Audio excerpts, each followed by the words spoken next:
Testing. Yeah, great.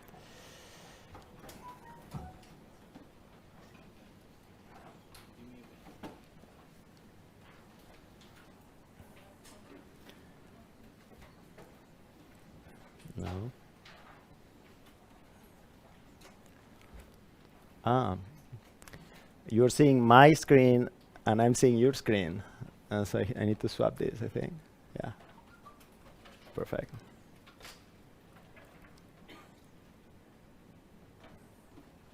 Awesome. So welcome and thanks for coming. And so let's start. And this is the agenda for today. We'll talk about what is data, how to convert data into knowledge, and then I'm going to show you the magic formula to convert any data into an awesome visualization. Okay, you ready? So let's start. So take a look at these 4 words here. How would you order these 4 words? I give you 10 seconds. How would you order them? Anybody? Yes. Data, information, knowledge, and wisdom. Have you read my book already? No. Good. Anybody has something different? Everybody would order this like that? Excellent, very good. So to simplify, let's conflate knowledge and wisdom together. And can you tell me adjectives to define data and adjectives to define knowledge? Can you think of how would you define or describe data versus knowledge? What is the difference between data and knowledge? Structure, okay, it's good.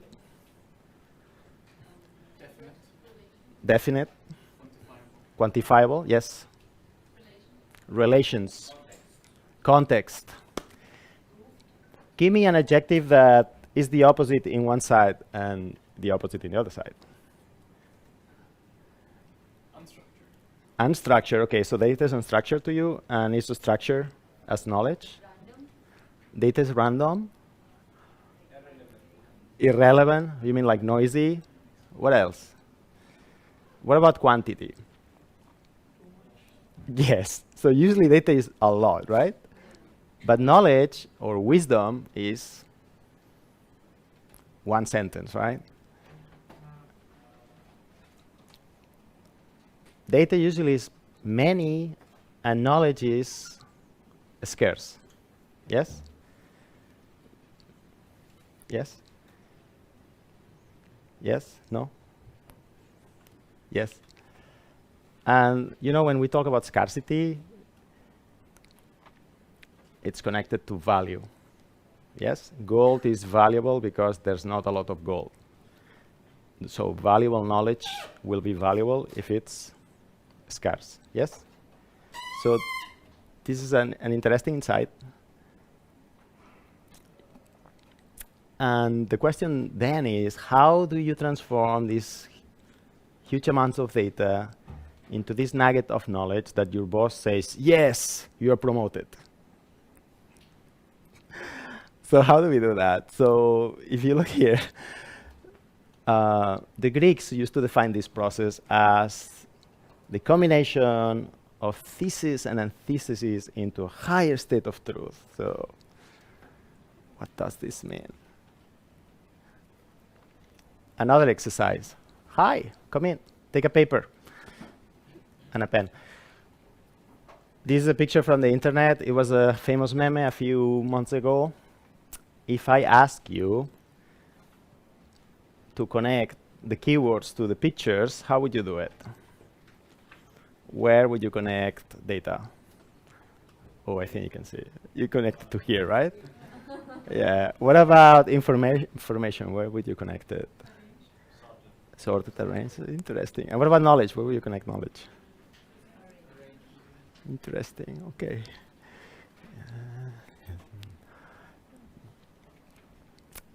Right. So yes, data, you would connect it to this, but knowledge, what is knowledge? Is it just displaying the information in a histogram or ordering the data? Is that knowledge? Understanding of your subject matter. Interpretation of information. Useful. That's an interesting insight. Knowledge usually is useful, yes. When you infer something from the data and able to take decision based on that, that's knowledge. Yes. Yes. Yes, not exactly. So you said useful, and how do you make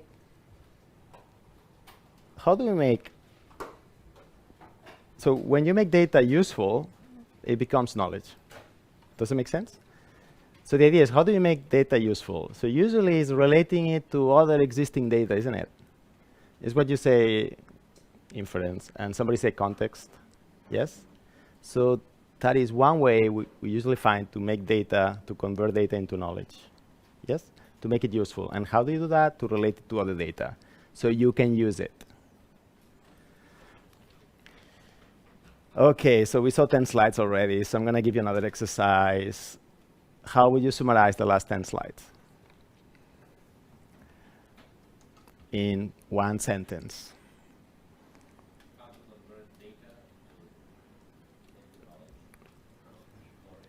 That's what we explained, but what's Difference between data and knowledge. that's what we explained. How do you take data, contextualize it, and compare it to against baselines in order for it to be useful and usable? Yes. Consumable. Yes, okay. Yeah. Gentleman in the back, pink shirt. So sorry, I only saw the last slide, so I can't. So you cannot summarize anything. Anybody else has something? Yes? Knowledge is more useful. Knowledge is more, the difference between data and knowledge is that knowledge is useful? Yes. How could you really use data to enhance your knowledge? How can you use data to enhance your knowledge? Okay. Yes? Unless useful is just noise. I like that one. It's very good. Okay. Awesome. And if I ask you to draw it, how would you draw this? Because, you know, humans like drawings, right? I give you 1 minute to draw it.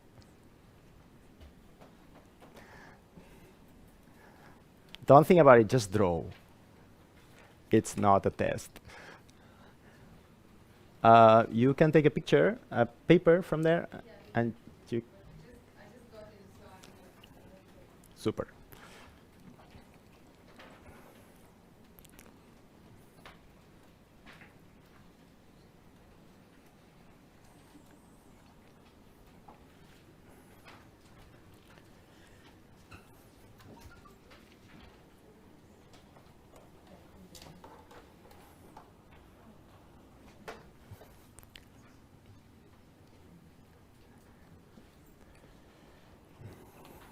Wow. 10 seconds left.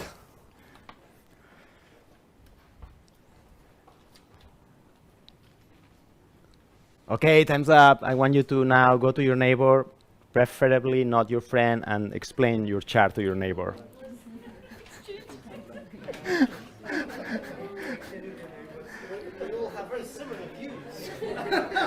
What you got here? Very well aligned. Oh, interesting.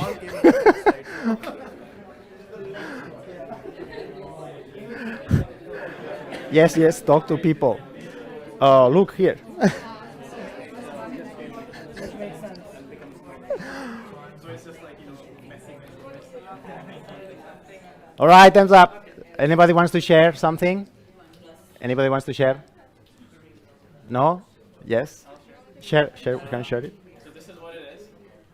It's all noisy, and there's something useful in between, and then you're finally able to figure it out at the end. I'm gonna take notes too. Interesting. So you would put knowledge here and data here. Anybody else has something? It's really good. No? Yes? No? Don't be shy. There's gonna be a prize for the best chart. No? Okay. Okay, so here is a picture from a guy, which I really like, which I think summarizes pretty well.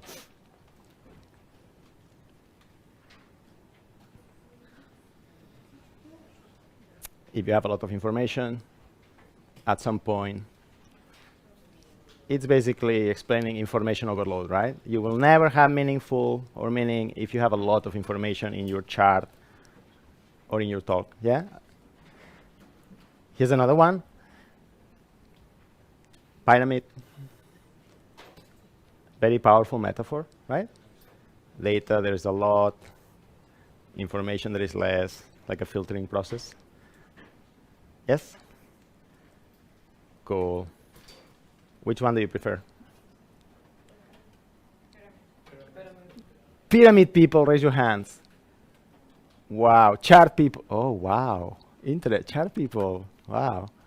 You know you can do psychology tests with this. All right. Another test. This sentence, is it data, information, or knowledge?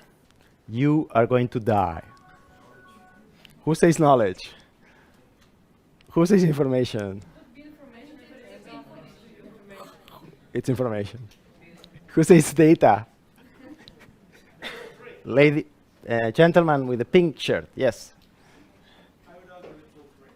But I didn't hear your definition of data earlier, so I maybe you're basing it. Okay, what about this one?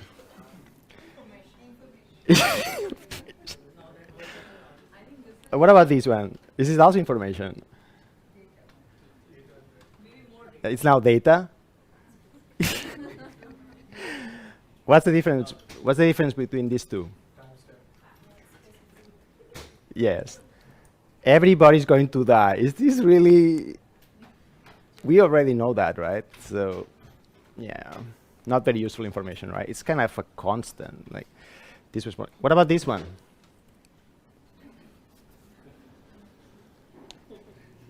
What is this? Okay, great. I'm with you. Fantastic. Okay, now that you know what's the difference between data, information, and knowledge, let's see some examples of how to do this.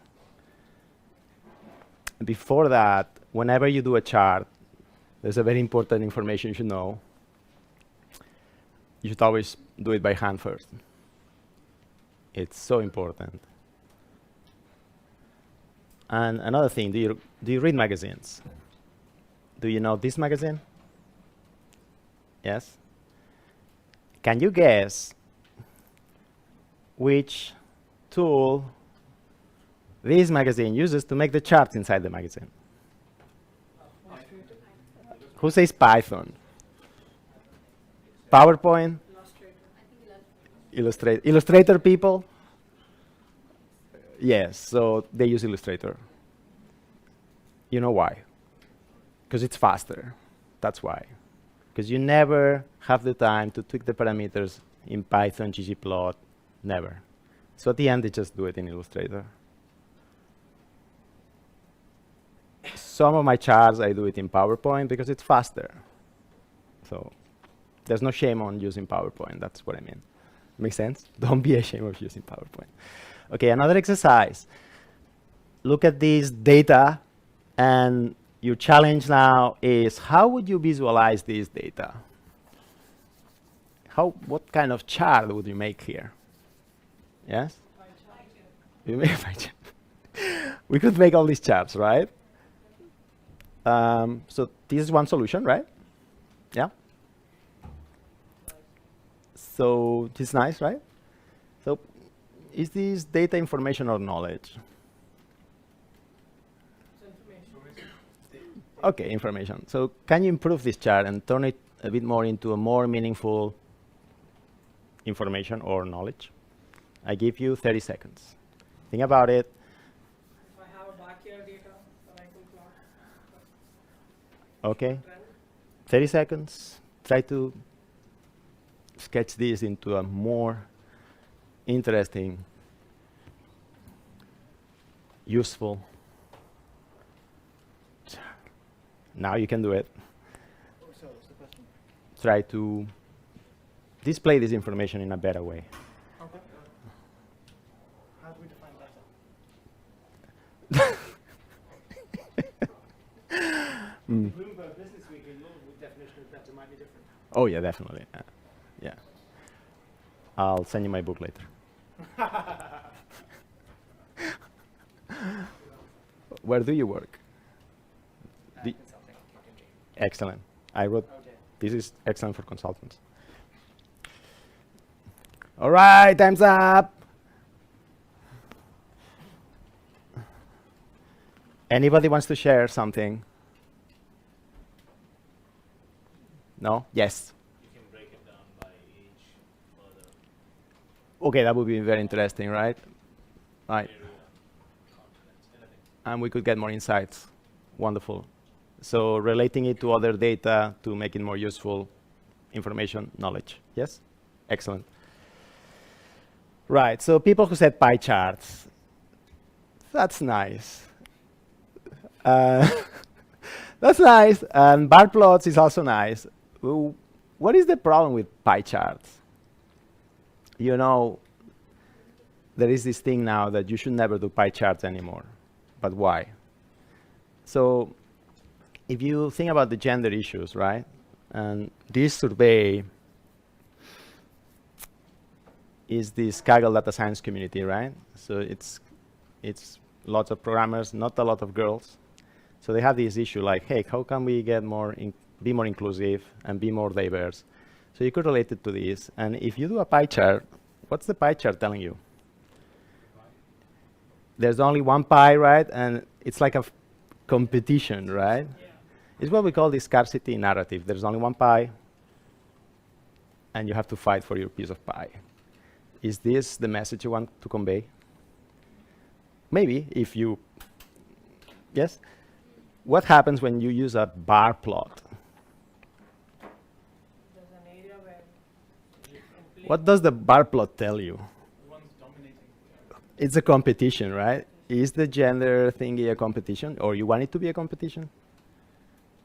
Like the men are winning. So you also have the stack bar, right? So the stack bar is horizontal, and then you don't have this gravity metaphor, who's winner, no? It's more horizontal. It doesn't really matter where you are, right? You see how these things affect the story in the chart? So that's interesting. Yes? So maybe you have more, and you're not done. You have more examples. Speak. Just say, can't we show a picture of like a scale? Very good. Immediately you kind of get the point. Okay, there's more men than women. Excellent. I'm going to steal this idea. Okay. Right. The problem with the stack bar is that it's a bit impersonal, right? So a way to do it more personable is to use characters, right? So in this case, whoever made this chart, he used what? What are these? Do you know this guy? Batman. This is Batman. And this one? Wonder Woman. Very good. Wonder Woman, right? So from a very heavy topic, now we are into a more happy topic, like, okay, superheroes, right? So when people are happy, they are more willing to accept your message. So it's important thing to consider. Why do you do the chart, and who do you have to convince? And how do you make it more easy for them to get the information, right? Also, it's very interesting because then you're saying like, well, data science is a hard job, so we are all superheroes.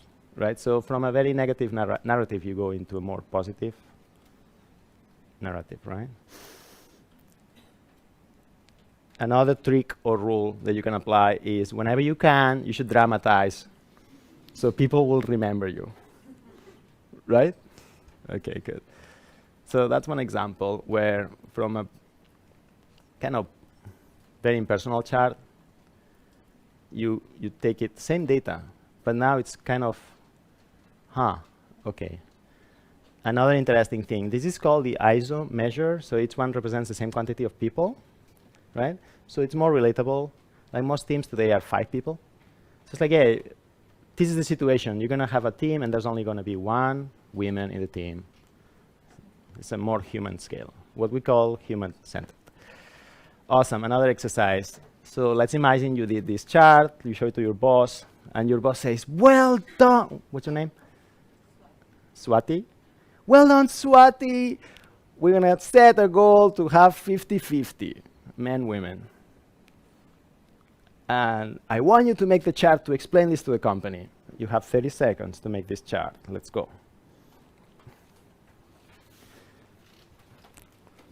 Just draw. Don't think about it. Just draw. Don't use a pie chart.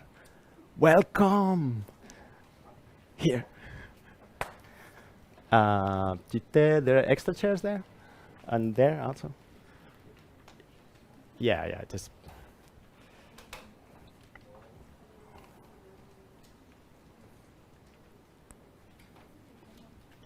Ten seconds.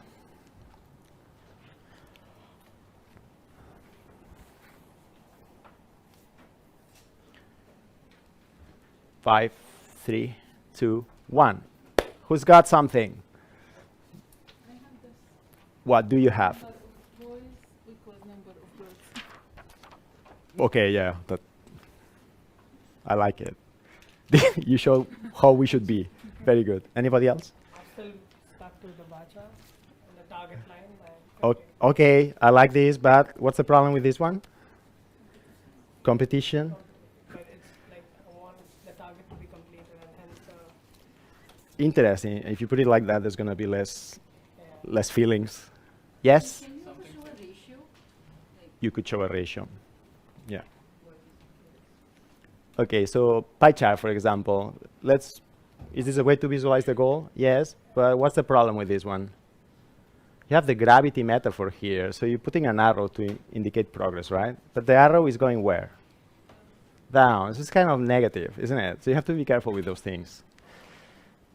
You could do that, but you have the same gravity problem. Like, well, what do you mean that it's going to be very hard to go up? Or you can go horizontal.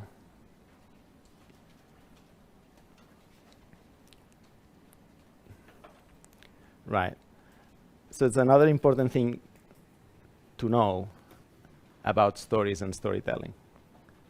It's the relationship between data, stories, and narratives. And this is super important. You all know what is data, the numbers. You all know what is a story, yes? But what is the narrative? The narrative in this context is what people believe. And people's beliefs are very hard to change. And this is how it works.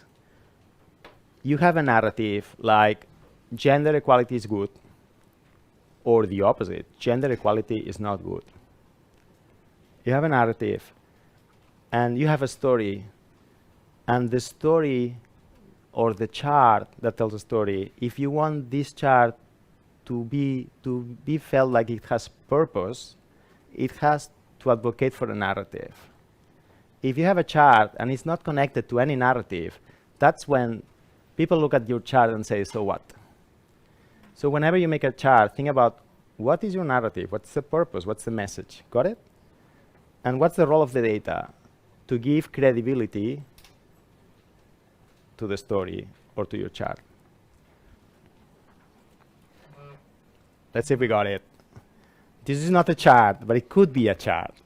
Can you identify the story, the narrative, and the data here? What's the story? What's the data? What's the narrative? Who's British? You don't have to answer this question. You're very British. Are you in favor of Brexit or against? Don't answer. Okay, who's got an answer? Yes, Swati.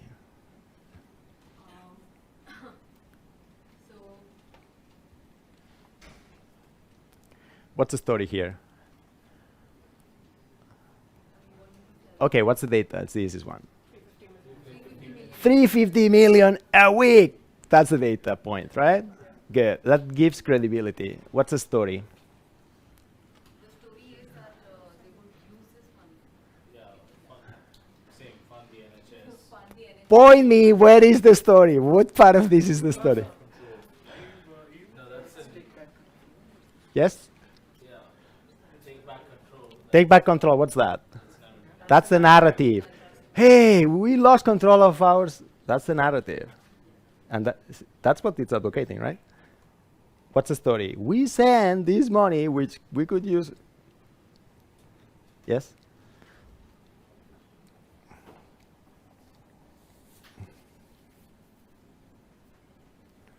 Very effective chart. Doesn't matter if it's true or not. That's the problem today. It doesn't matter. It works anyway. That's the problem. So they found out later it was not true. It doesn't matter. Make sense?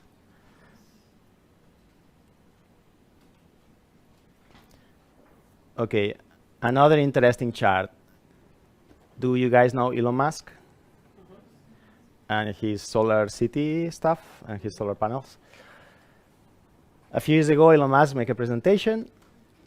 His goal, his narrative, was to convince people that solar energy is really good and that there's so much energy that, we just need 1 pixel of this picture to be covered in panels to fulfill our energy needs. That was his presentation. It was a flop. Why? Hard to believe, but it's true. But it's hard to believe something you cannot see. Very good. What else? What's the problem with this chart narrative? Yes? Speak up. Yes? It's hard to compare something you don't see. Yes. It's too big, right? Yes. What else? It's also, well, whose land is going to be used for that, right? It's a very negative narrative. It didn't work at all. And here is a chart from Qcells. It was a German company that went bankrupt. It's owned by the Chinese now. But they use this planetary chart, and it's totally different narrative. It's the narrative of abundance, of growth mindset. This is what we get from the sun every year. And this is all the petroleum we have. There's a lot, right? It's totally different. Okay, another exercise. 2018, Kaggle, they surveyed about these 36,000 data scientists. This is the age breakdown. Is this data, information, or knowledge?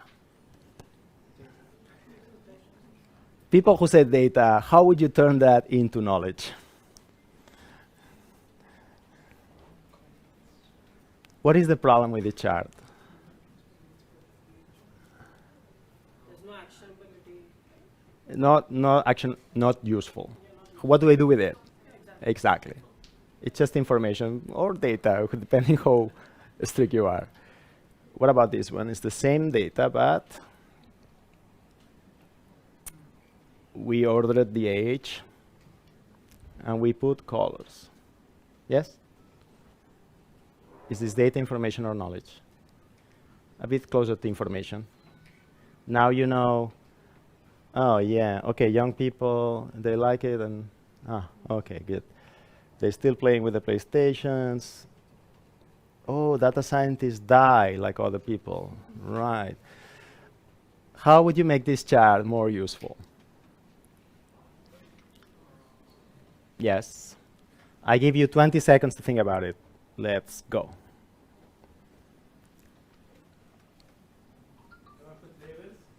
Yes, very good. How would you do that? Labels is a great way to turn information into knowledge. So one way to do it, ages are really hard to make sense, and there are a lot of them. So when you have too many of something, too many categories, try to group them. So you can group ages in what? Generations, which is labeling people, which is something not nice to do, but it helps us a lot to simplify things. Generations, oh yeah, millennials are lazy. Or no, they are not lazy, right? So I made this chart.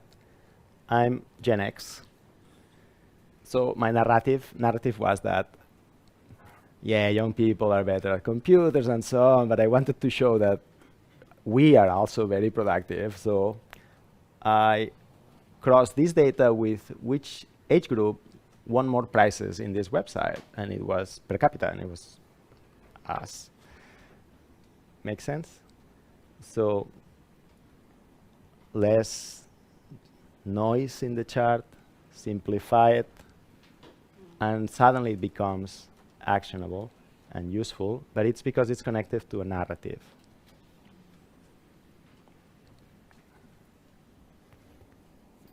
Another one, a bit more difficult. Number of people, the salary, Who is the data scientist here? No one? Okay. These are the salaries of data scientists. Is this information, data, or knowledge?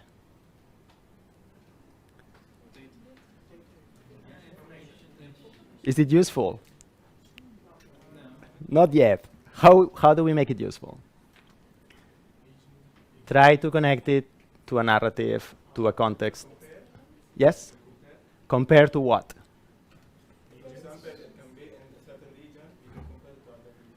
Very good. That's a great way to convert this information into knowledge. Somebody else? Also hierarchies, like a junior data scientist and mid-level, senior. Very interesting hierarchies. Very good. Let's reduce the complexity. Okay. You can also use metaphors. Remember this pyramid metaphor? If your chart looks like a pyramid, in this case we need to flip it so it looks like a pyramid. So in this case we flip it. And what happens when you flip it? You have the rich data scientist on the top, like it should be in a pyramid. And suddenly it's so much easier to understand the chart. Yes? And now you have this. Get rid of the colors. You should never use colors unless they have a meaning. Yes? Never. So if colors don't have a meaning, get rid of them. And suddenly you can talk connected to the inclusion narrative, like the 1%, remember? So you can compare it. Hey, oh, wow. So in the USA, to be part of the 1%, the top earners, this is how much you need to earn. So you can say, oh, how do we compare to other people, what you were saying? Yes? And don't be afraid to put text in a chart. Just because it's a chart doesn't mean you cannot put text. And then you can go and say, what about the 10%? Oh, to be part of the 10%, you need to make 150K in the US to be top 10% earners.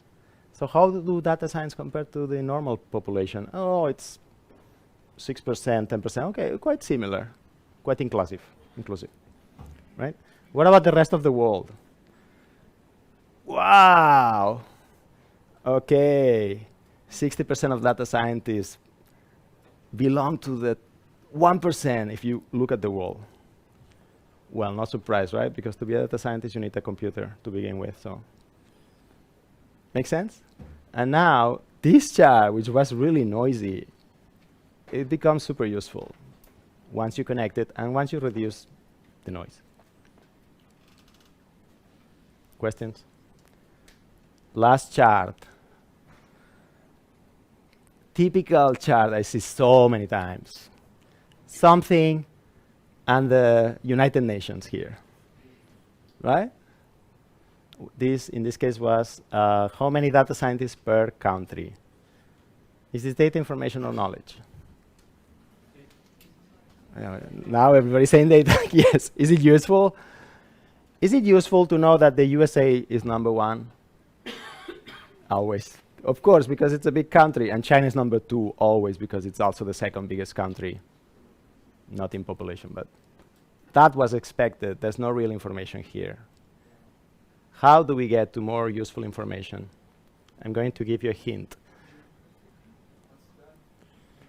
That's a chart we checked before, but it means don't do information overload in a chart. So the first problem we have is,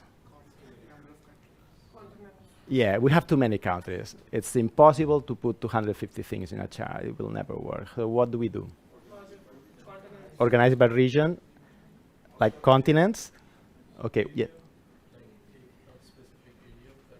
Okay, so which countries do you put together? Africa? Which countries do you put together? Depends on the number there. Top 5.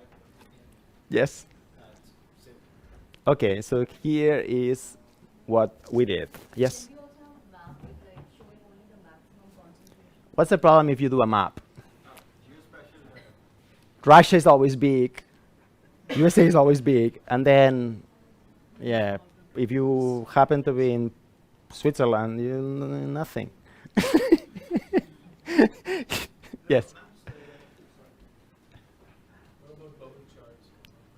Oh, bubble charts, 250 bubbles. No. Following on from that idea, there are maps where the countryside actually changes according to whatever. So Russia, for example, by GDP ends up very, very similar. Cool. Okay. What's the other problem with this? Is it really useful to have absolute numbers, or shouldn't you normalize by the population? Should you do per capita? Okay, so this is what we did. We group people not by geographic area, but by economic status. So do you remember about BRICS? Have you heard this? Yeah. So it makes sense to put the BRICS together, because actually in data science they're really similar. And then we put the EU, because they're pretty similar socially. Then we put the rest of the world, because you can never be fair to everybody. And the US, because it's quite big. Make sense? And then we're not interested in what's happening now. We're interested in the change. So what we did is we just calculate the growth with the previous survey, the change. And what do you see? Wow, BRICS are going to overtake India, China, and Russia. They're going to overtake in a few years. Make sense? Oh, USA is totally saturated. Like, young people don't want to be data scientists. And it's growing, but not. Make sense? It's much more interesting. 250 countries, 4 groups.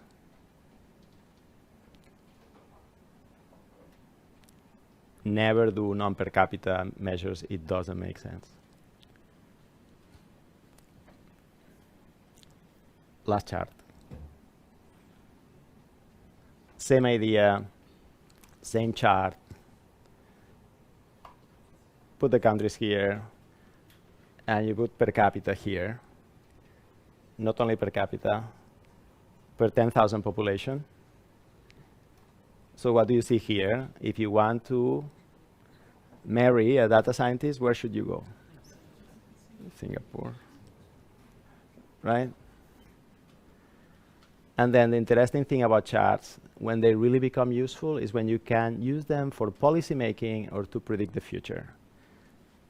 In this case, you could relate this to some macroeconomic data, or more interestingly, here we chose to do, there's this thing called the Global Innovation Index. It measures how innovative a country is. Here is the same scale as before. And now you have a beautiful scatter plot, right?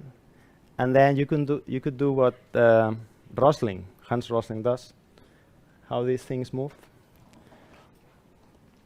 Or you can do what data scientists like to do, a linear model, right? Oh, wow, the more data scientists, the more innovation. You're no surprise, right? Because it's related to laptops and access to the internet, right? But then you can see, okay, well, let's look at this country, Japan. Can you predict what's going to happen with Japan in 10 years in this now design space, this map? Can you predict where Japan will go? Is it going to go up or down? Left or right? So now here you have a map, which is very interesting, and you can, it lets you think. And I bet you in 10 years we meet here, and Japan will be here, going here. Not me saying, it's a principle called mean reversion. That things always go to the mean. You don't know when, but at the end they go to the mean, right? So you can say, yeah, it's kind of an outlier situation, and if 10, 20 years, Japan will revert to the mean. You can be sure of that. What about Singapore? Singapore is not a normal country, it's an outlier. So you have to be careful with that, right? It's just a city, it doesn't have countryside. So of course, it's always a small country, the one that's gonna be number one in when you do per capita. So you have to be careful with that, yes? It doesn't mean you cannot learn anything. Yes? Summarized it. Last 20 slides. 20 seconds to summarize the last 20 slides with a picture. Let's go. How would you do it?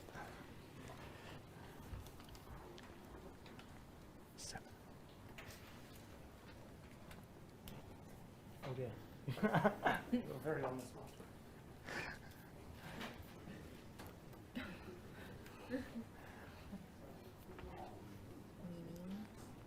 Again, very good. We got that already.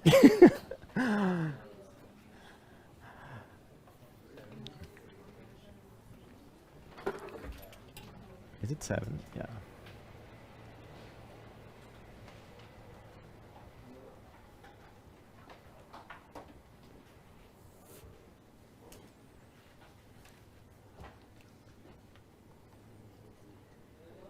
Nice. Oh, interesting.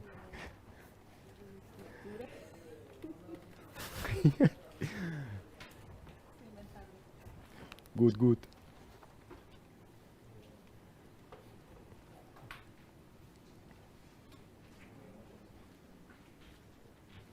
Hey, how are you? You still at IBM? Where were you then?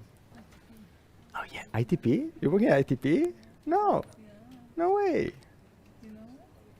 Yeah, I was there yesterday giving a talk. Yeah.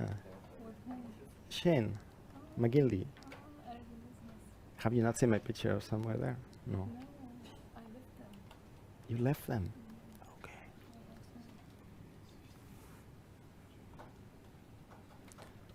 Ten seconds.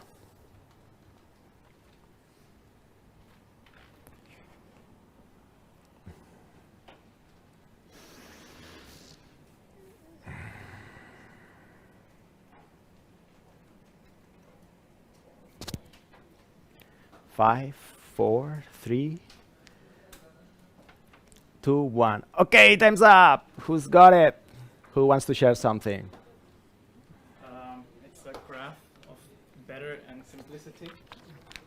So, like, the simpler it becomes, the better it is. But then after a point, I think you crash.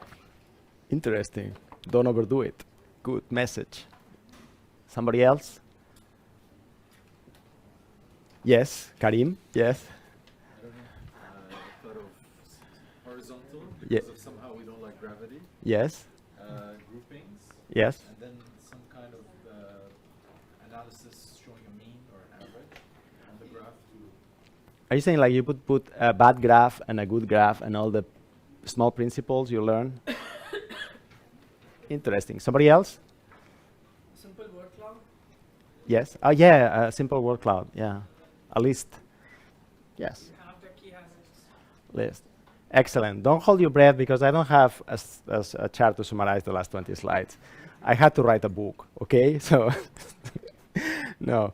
But what I realized working with this is that you can find some steps for this process, and I want to share them with you. So the first step, once you have data, for example, what should you do? The first thing is to do an EDA, what they call an EDA, exploratory data analysis. In consulting, descriptive analytics, right? Explore the data, and that means making lots of charts that will not be useful, but you need to make them to visualize the data. Any given data set, if you go to Kaggle, exploratory data analysis can involve hundreds, I'm not kidding, hundreds of charts. Hundreds of charts.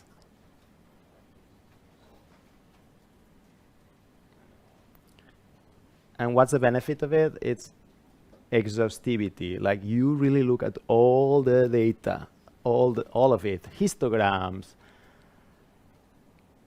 basic statistics, mean, the average, the standard deviation, fitting it into a distribution. What's the distribution? Yes? The second step, yes? So with the data, sometimes when you build too much, you get like a big deal. How can you balance the whole part of it? When you have a very huge data set, what people usually do is you just want to see the shape of the data, right? You can take 1% of it, select it randomly, and if everything is fine, you will have the same representation. That's what we do. take random rows. Yeah, make sense?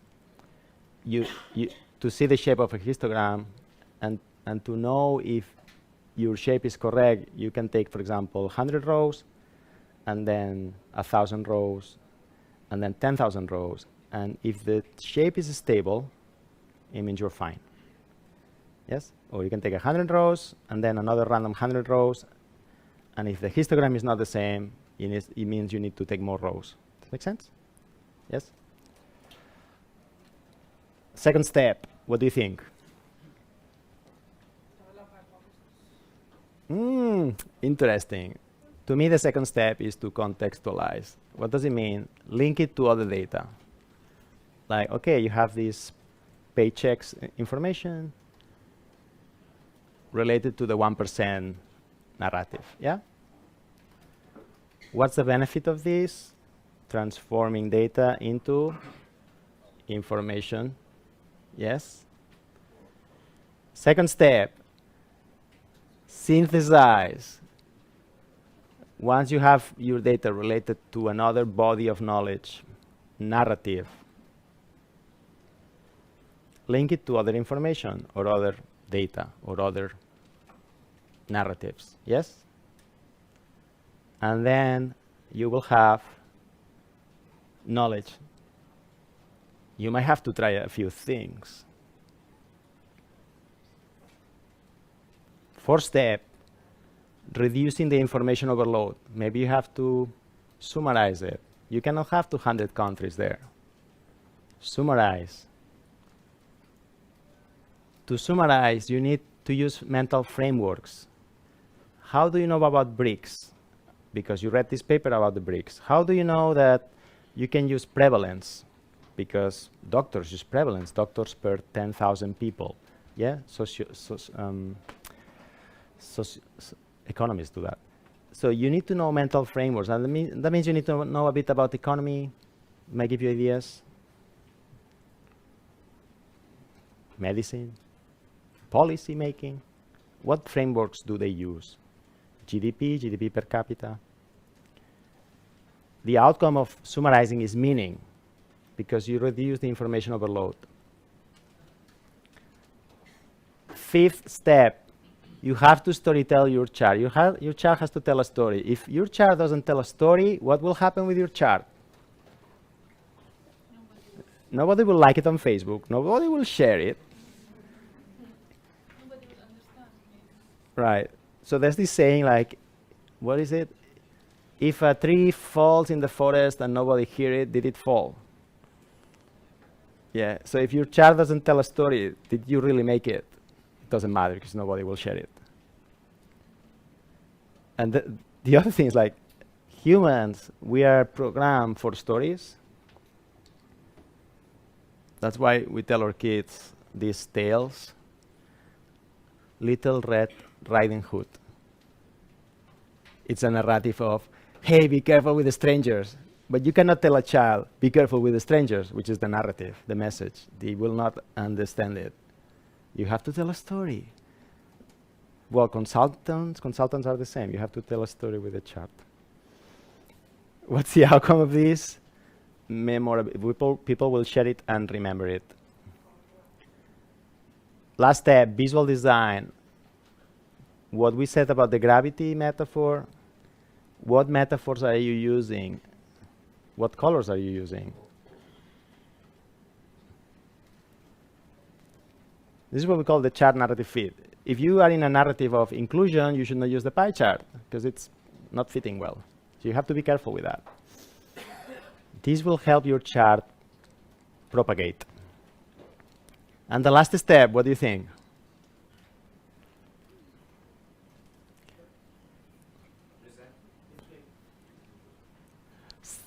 What is it, the last chart? The last step, sorry. What is that? Publish. And what happens if you publish a chart and it's politically incorrect? You'll get fired, yes?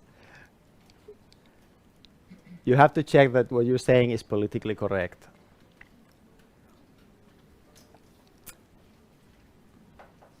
So I wanna go back to the chart of the Batman and the Wonder Woman. And I ask the women only now. So do you think this chart is politically acceptable or correct? Who says yes? Who says yeah? So we depict a woman with a miniskirt, right? So this summer I was in Northern Europe, and immediately after I showed this chart, I say, what is this? I got into trouble. I had a blind spot. Okay? So you always have to check, and you cannot check by yourself because you are so in the data. It's better to ask somebody else. Well, make a pie chart and forget about it. Yes, but yeah, it's an option. Does it make sense? So you always have to check, and it cannot be yourself. It's better to send it to a few friends first, especially from countries which are advanced. Like if I send this chart, the Batman chart, to my Spanish colleagues, they'll think all's fine. But I send it to a German person, he immediately says, no, this is wrong. What are you doing? Make sense? Okay, so that's the secret formula that will propel your career to new heights. All right? So you can find me on LinkedIn, and I'll send you a PDF if you send me an email. And it was great to be here. And now I think there's some drinks outside, and we can network a bit. Any questions? Comments? Yes. You talked about the Batman chart. So was the data real? Come again? The Batman chart. Yes. Was the data real data? The visualization represented real data? Right. So the percentages were, let's check it out.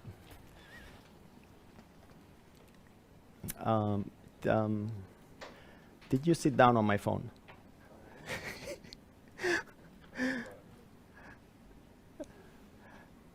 No?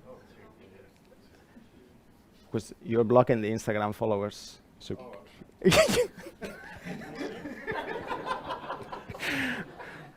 very good, very good. Hold it vertical, hold it vertical. No, you hold it, it's your responsibility.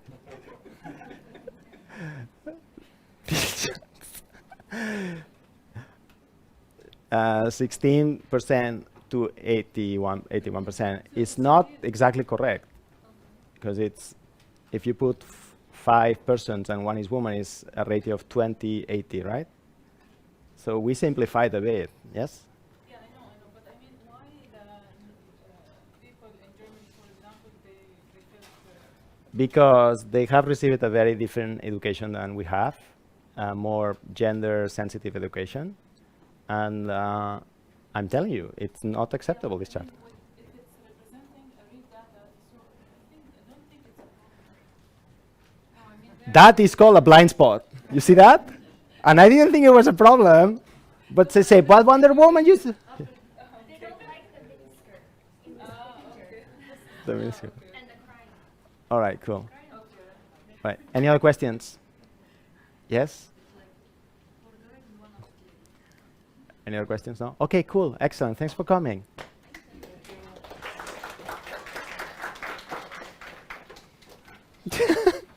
Hey, how are you? Last 2 minutes. I just came.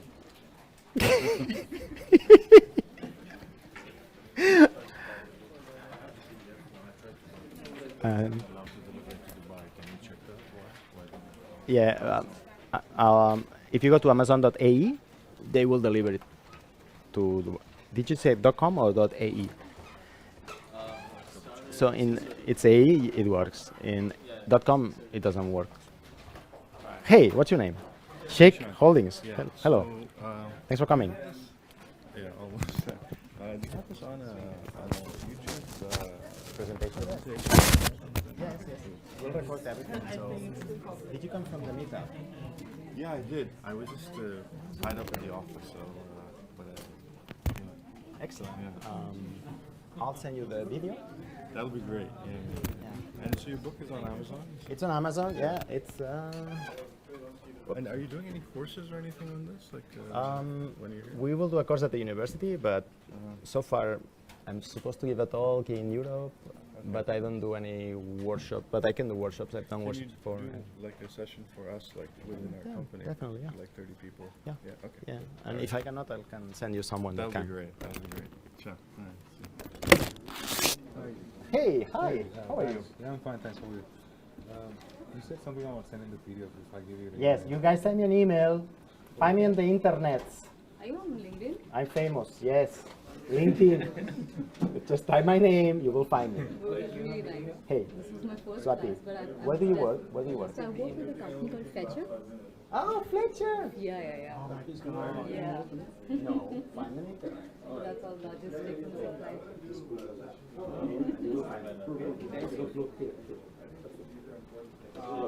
Yes, I'm definitely. Fletcher, what are you guys doing? How's it going? It's good. It's really nice. Yeah. I mean, it's amazing because we are building our product. Liv tried to deliver the credit card with Fletcher. Oh, really? Yeah, Did they you guys deliver it to you? just call me so many times, Really? but always on work hours.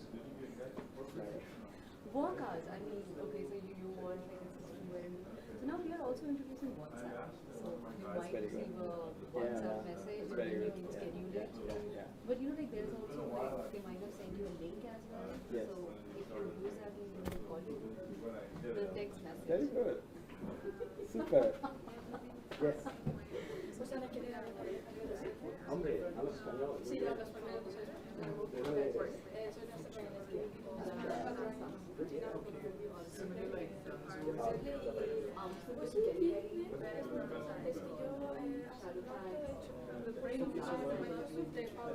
Ay, ¿qué tal? ¿Qué tal? Sí, sí, que me encanta tanto ¿Sí? que después sí. ¿Lo es que recomiendas? mi amiga, sí, me recomendaría, es que es muy bueno. El Power BI.